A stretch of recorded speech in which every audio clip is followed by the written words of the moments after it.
ομάδων. Για την ομάδα του Ευρωπαϊκού Λαϊκού Κόμματος, το λόγο έχει ο κύριος Κέλλη για 1 λεπτό.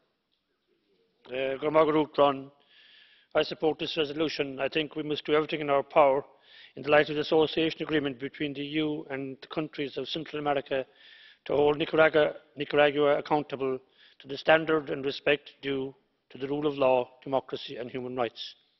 And this is not the case at the minute. The use of state power to intimidate journalists, exclude the opposition from political life and effect full control on the judiciary system has resulted in pervasive public corruption.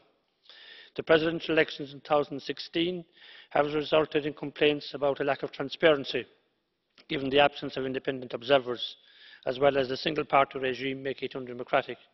And of course, the work and personal safety of human rights defenders in Nicaragua is threatened by state-related retaliation to their activism, notably the case of the arbitrary detainment of environmentalist activist Francesca Ramirez and her family.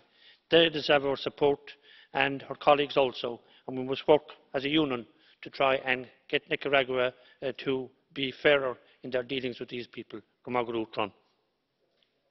Σας ευχαριστώ. Το λόγο έχει για 1,5 λεπτό εκ μέρους της ομάδας των Σοσιαλιστών και Δημοκρατών ο κύριος Λόπες. Señor presidente, en este punto hablamos sobre la situación que padece Nicaragua y especialmente hacemos referencia al acoso que ha recibido una activista